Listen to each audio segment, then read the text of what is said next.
Ça y est, je suis en direct. Bonsoir à toutes et à tous. J'ai fait une vidéo, mais malheureusement, cette vidéo a été coupée. Je ne sais pas pour quelle raison. Les outils ne sont vraiment pas bonne qualité. Bien, eh bien, je la recommence. Donc, bonsoir à toutes et à tous. Voilà, je suis Géraldine André de l'Encre au fil des jours, écrivain privé, biographe familial, psychobiographe, écritothérapeute, c'est-à-dire que j'ai mis en place des services d'écritothérapie. Je présenterai, je préciserai davantage ce que c'est que l'écritothérapie au fur et à mesure des voilà, j'ai voilà des images trop faibles. Bon, bah oui, bah je vais quand même continuer la vidéo. Hein. J'ai des problèmes de connexion internet depuis pas mal de temps. Ça ne s'arrange pas. Je vais quand même continuer la vidéo. Donc, je suis donc écritothérapeute, c'est-à-dire que je vous aide à partir des séances d'écriture à mener, à vous réapproprier votre vie selon vos désirs, selon vos envies, et aussi à surmonter les traumatismes qui vous ont empêché de vivre réellement votre vie jusqu'à présent. Et pour cela, je vous renverrai ou je vous renvoie, le lien est marqué en dessous, à mon petit guide d'écriture, d'écritothérapie. J'écris ma vie, petit guide pour être l'auteur de sa vie. Voilà. Si vous mettez en place ces rituels d'écriture chaque jour, votre vie déjà va s'améliorer. Et au cours de séance, je peux vous aider sur une problématique spécifique. Ceci s'ajoute à mes travaux de biographie, récit de vie, puisque je vous aide à accoucher de votre âme, je vous aide à faire de votre vie une œuvre vivante, et en même temps, vous allez vous retrouver vous allez retrouver tout votre être à travers ce livre. Donc aujourd'hui, je voulais parler du mouvement de l'écriture. Je vous avais déjà évoqué ce sujet à partir de à partir d'une capsule que j'avais faite en été sur le flot de l'écriture. Et la capsule que je réalise aujourd'hui est en lien donc avec le mouvement de l'écriture. Donc, euh, oui, tu dis Marie-Hélène que Euh, ça coupe ici. Euh, J'ai des problèmes de connexion internet. Je vais voir si la vidéo n'est pas possible. Je la referai quand j'aurai plus de connexion internet. Je vais tout de même essayer de la faire jusqu'au bout. Tu me dis si ça coupe encore. Sinon, eh bien, je la ferai d'une autre façon. Donc, comment donc aborder le mouvement de l'écriture? Donc, je vais te tutoyer parce que je pars du principe que lorsque nous sommes face à un écran, nous sommes complices, nous sommes proches, et le tutoiement va permettre d'instaurer cette complicité nécessaire à l'écriture. Donc, quand tu t'assois devant ton cahier, tu ne sais jamais où l'écriture peut te mener. Celle-ci possède son propre sens qui est à la fois la signification et la direction. Et j'insiste bien là-dessus parce que l'écriture, c'est un sens à lire, à déchiffrer, mais c'est également un mouvement qui va nous emmener vers une destinée, enfin une destination et une destinée. Donc tu peux avoir pour projet d'écrire sur ton projet d'avenir et te retrouver à évoquer par exemple le chaton tigré de ton enfance ou le bouquet de lys frais que tu rapportais de ta promenade dans le jardin d'autrefois, aujourd'hui disparu. Donc ça va mieux, ok. Je vais essayer de faire cette capsule assez rapidement pour éviter les coupures internet. Je fais ce que je peux avec Orange, mais vraiment, j'ai une connexion internet qui n'est pas fiable. Et je vais rappeler demain pour dire que c'est pas possible. Donc, on va se concentrer sur donc cette écriture. L'écriture est une barque qui, sans les rames, suit la volonté du courant, ou un oiseau qui se repose, aile ouverte, pendant quelques instants, en s'abandonnant avec foi au dessein du vent. C'est-à-dire que il faut faire confiance au mouvement que suit l'écriture. On peut partir d'une idée de projet, voilà, je vais écrire sur tel ou tel sujet, et puis finalement, on va partir vers autre chose. Ce sont des digressions, moi je fais la différence entre digression et hors-sujet. La digression, c'est vraiment, elle a toute sa place dans la page, et si on part vers autre chose, eh bien, ça veut dire que ce sujet qui s'ajoute au sujet initial, cette bifurcation, a tout son sens. Donc, comme je l'ai déjà expliqué dans mon billet, laisse-toi porter par le flot de l'encre, écrire consiste avant tout à se fier au flux mystérieux qui traverse l'écrivain. Et je suis certaine, pour l'avoir expérimenté moi-même, que ce n'est pas nous qui tenons la plume, mais la plume qui nous guide, et que c'est elle qui va nous porter vers un ailleurs que l'on découvre ici et maintenant. Et alors ce que l'on décide d'écrire métamorphose en vision inattendue, en réminiscence fulgurante, en souvenir soudain. Et l'on se surprend à s'exclamer: ah bah tiens, je ne savais pas ce qui était caché en moi.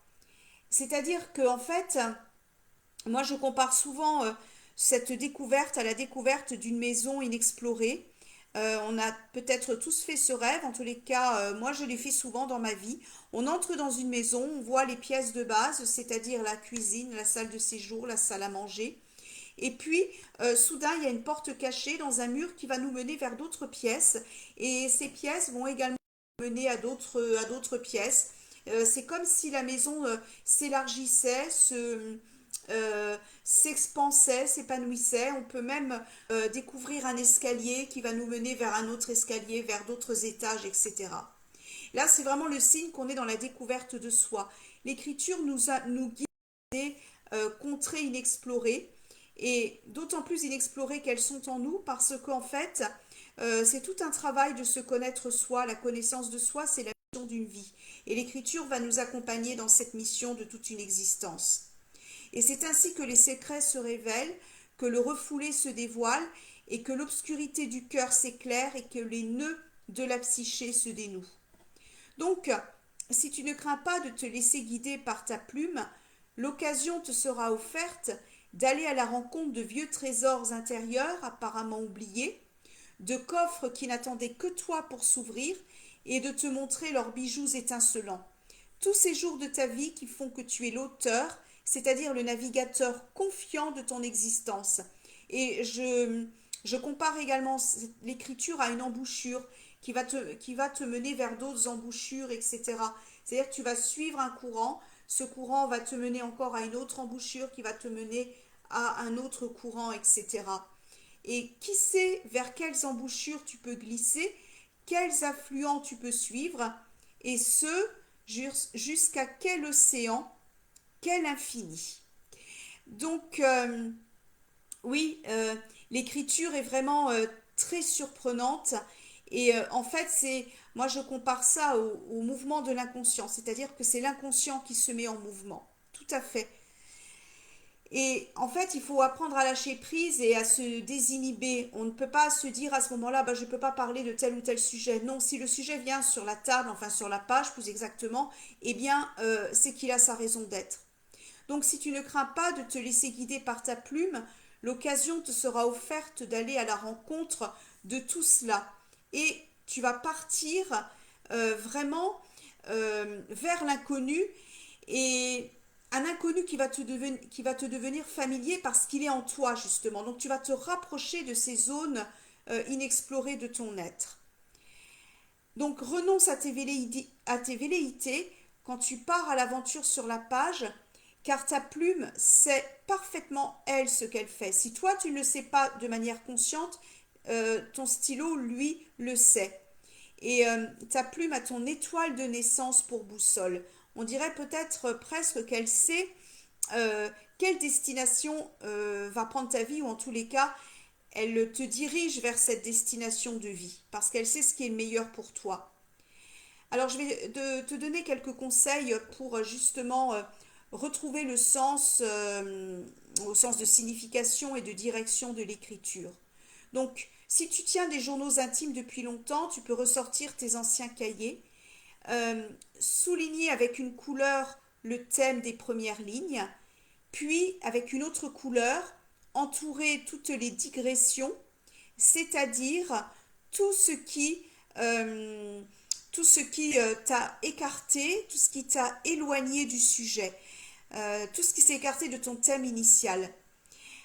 Quelque part, moi j'appelle ça également la mise en abîme, c'est-à-dire qu'on rentre, c'est un peu comme lorsqu'on rentre dans un café avec plein de miroirs, on a un miroir, à l'intérieur de ce miroir il y a encore un autre miroir, etc. Et on a une vision plongeante de soi dans le miroir. Eh bien l'écriture, ça offre cette perspective, cette vision de miroir en miroir. Et les couleurs vont te permettre de repérer cet emboîtement. Avec une troisième couleur, tu peux encadrer les autres sujets qui affleurent la page et qui vont se préciser au fil de ton encre.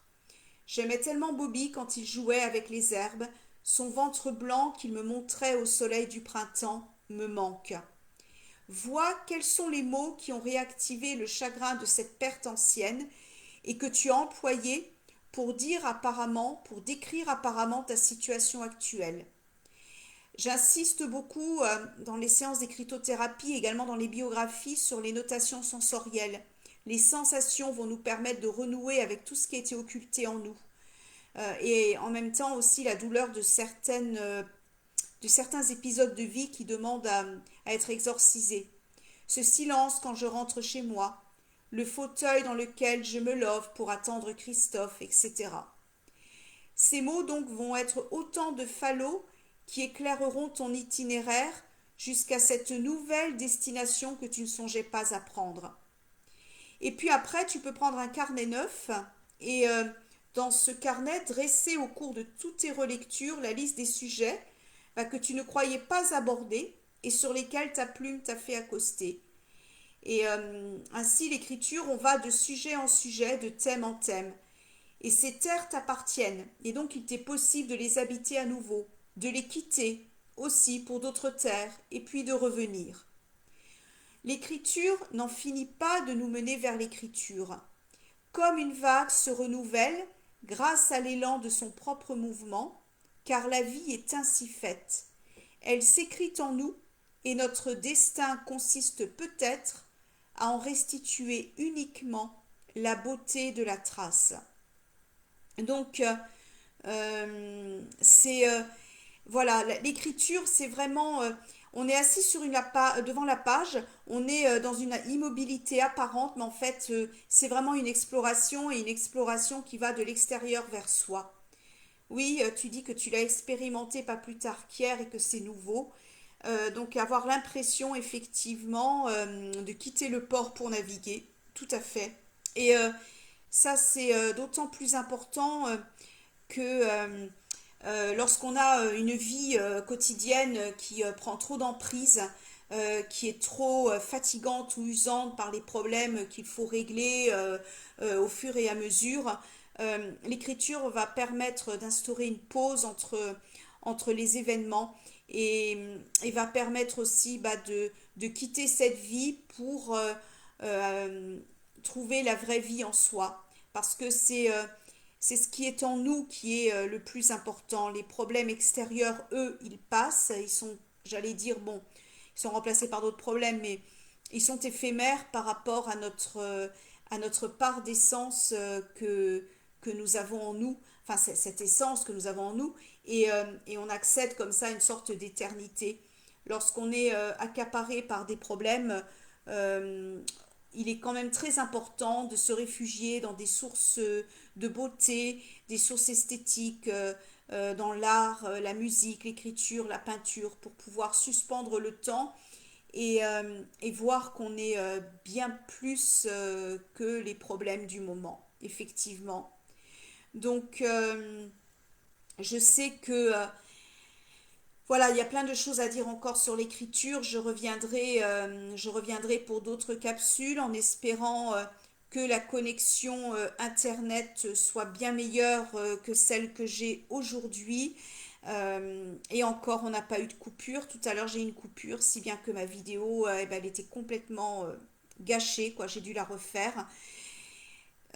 J'espère en tous les cas que cette capsule vous a apporté de nouvelles idées pour pouvoir écrire. Je reviendrai pour d'autres vidéos sur cette page Facebook. parce que le sujet est inépuisable. Et si vous avez besoin de me parler de vos expériences d'écriture sur, voilà, en direct, eh bien, je suis totalement ouverte pour qu'on en discute et qu'on puisse partager les choses qu'on a à partager. Parce que si c'est une ouverture sur soi, c'est également une ouverture sur les autres. Voilà, je vous souhaite une très très belle soirée. Je vous quitte parce que je pense que ma connexion n'est pas bonne. Désolée, j'essaye quand même de délivrer des messages malgré l'adversité. L'adversité. Voilà. Je vous dis à très bientôt pour une prochaine vidéo. Au revoir. Oui, la beauté nous sauve et nous console de nos peines et chagrins. Tout à fait. Et je dirais que c'est ce qu'il y a le plus important dans la vie. Voilà. Euh, je... Il y a une citation comme ça de Tara Schuster lorsqu'elle raconte son parcours de résilience et qu'elle nous dit que la vie n'est pas une somme de problèmes à résoudre, mais c'est également tout le plaisir qu'on y prend. Eh bien, je trouve que cette citation est complètement vraie. La vie n'est pas une somme de problèmes à résoudre.